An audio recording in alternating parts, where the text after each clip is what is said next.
everybody, welcome to my kitchen. I'm Elizabeth, the coach behind Total Wellness Health Coaching and the owner of the Autoimmune Free Cooking Club, which is a membership for women like me who are managing their autoimmune disease with diet and lifestyle. And I come to you every week with a recipe from my kitchen showing you how we eat in my house, how we follow these dietary guidelines that I preach to people about all the time and end up with really super tasty food. And so I'm back again today with a wonderful side dish, veggie recipe. Look at this bowl. It is full of vegetables. I'm calling this autumn mash, and it was inspired by Michelle Tam from Nom Nom Paleo. So if you've been hanging out in the paleo world for a while, you have certainly encountered Michelle. She's been a pioneer in this industry. I did change up this recipe a little bit, so I'm just showing it to you, but I wanted to let you know I did get the idea from her. So in my Instant Pot, this is a wonderful use of your Instant Pot. If you have one on your shelf and you don't love it yet, this is the kind of recipe you need. It will help you to love your kitchen gadget. So I have mine on saute less, which is the low form. And I have about 2.5 tablespoons of grass-fed butter. You could use ghee as well if you need to be dairy-free, or if even ghee bothers you. You can try just avocado oil, coconut oil, olive oil, but we can do grass-fed butter in our house and we love it, and so that's what I'm using. And I have one small onion and one just kind of average-sized shallot. Let me show you. It's about this size. It was actually double. There were two, and I took half of it off because I thought that would be too much. So one average shallot. And I'm just cooking those for a few minutes till they get soft.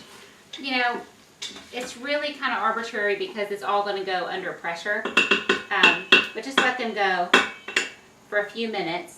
I'm going to go ahead and add my salt and pepper. And then we're going to put all the veggies in. We're going to add some broth. We're going to pressurize it for a little bit. I'm going to dump everything into my food processor to blend it up. And then you can adjust the seasoning if you want more salt, pepper, or something like that. So this recipe, my intention is that it would be great for Thanksgiving. So it makes a lot, for one thing, but it's awesome leftover. So you can make it the day ahead, heat it up in the oven the day of Thanksgiving, or pop it into a slow cooker or your Instant Pot to heat it up. You could heat it up in the microwave, you know, whatever. This is a great dish that you could make ahead. Or say your stove is full, your oven is full. You could make this not needing your oven or your stove.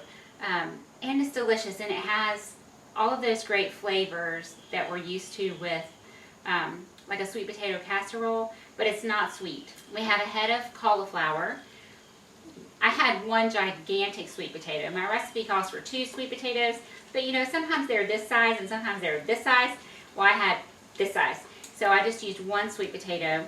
I needed 2 to 3 large carrots. Well, I didn't have any, so I just have a handful of these baby carrots. 4 to 5 parsnips. Again, sometimes parsnips are gigantic and sometimes they're small. It doesn't really matter, honestly. You could scale this up very easily, or you could scale it down.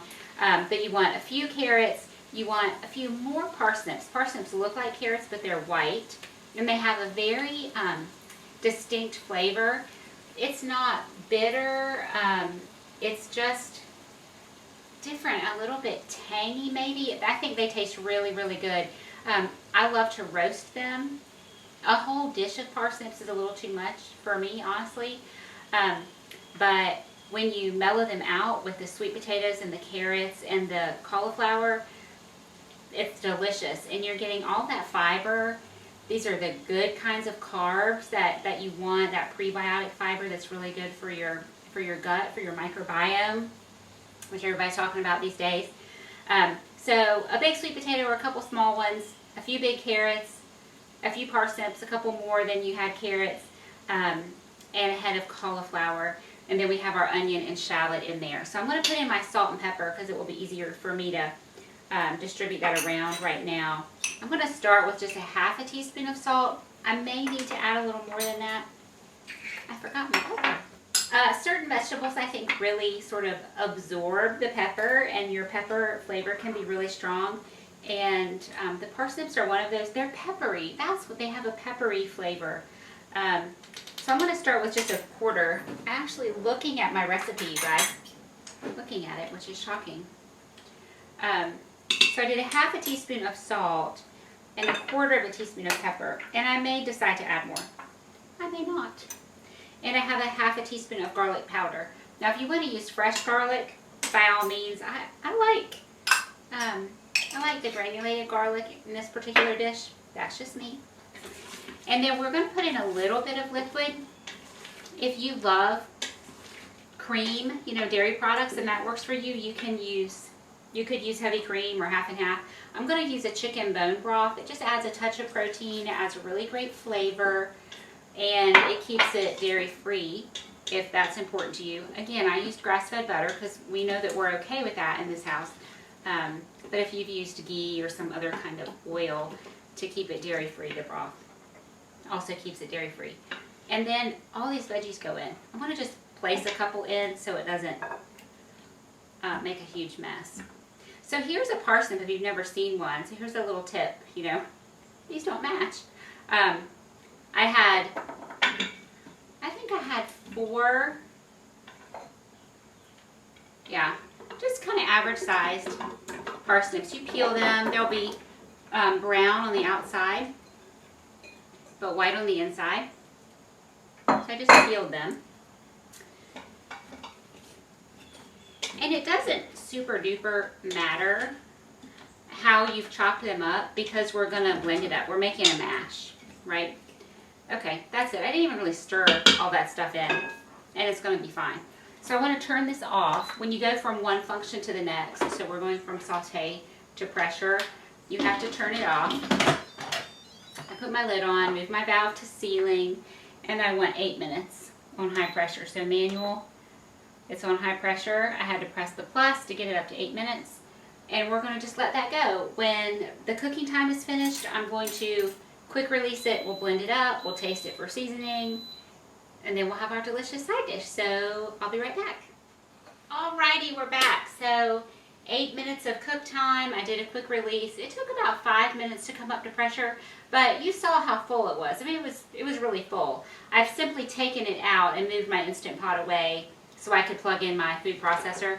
I haven't done anything weird to this. So I'm going to simply transfer into the bowl of my food processor, and I'm going to just use my slotted spoon for the bulk of it so I don't make a gigantic mess. Okay, if you don't, I recommend a food processor. Okay, that's going to give you a nice, smooth texture. That was one of the secrets to my mashed cauliflower that makes it really feel like you're eating potatoes, to blend it really smooth, like potatoes would be smooth. You're going to get, in my opinion, the best end result with a food processor. But if you don't have one, you can use a blender. The veggies are tender, so they're gonna blend up nicely. You could use a hand mixer, your stand mixer. You could mash by hand. You could use like the old-fashioned potato ricer or food mill. There are a lot of ways that you could blend these up. I'm gonna go ahead and do this little bit, and then I'll pour in the rest.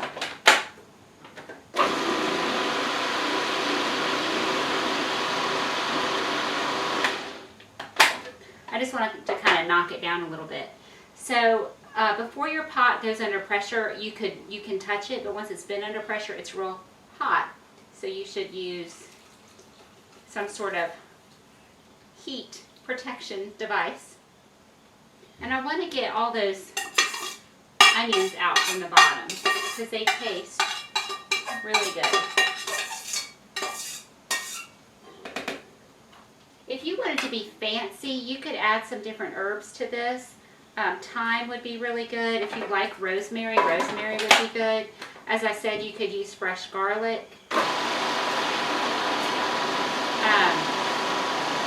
Garnishing with parsley or chives. Some green onions or chives would be really, really good. Again, mostly as a garnish. They would have flavor, of course, but you already have the onion and shallot in there for that oniony flavor.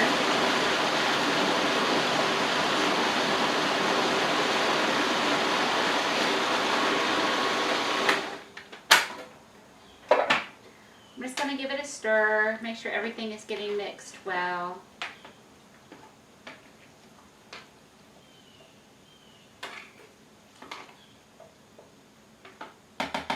I'm going to go ahead and grab out a little taste for seasoning.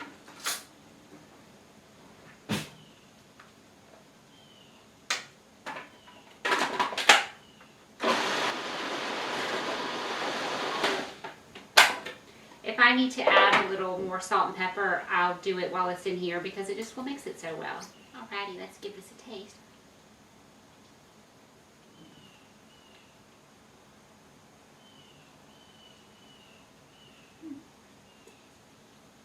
So yummy. It definitely doesn't need any more pepper. I want a little bit more salt, but that's it. The texture is perfect. Like I said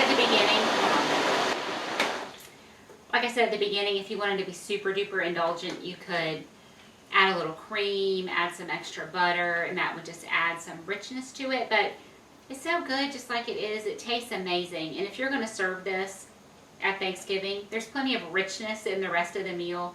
You can leave this just like it is. And it's this delicious, super nutritious. We have so many veggies in there, just packed in. Let me put it in a serving bowl.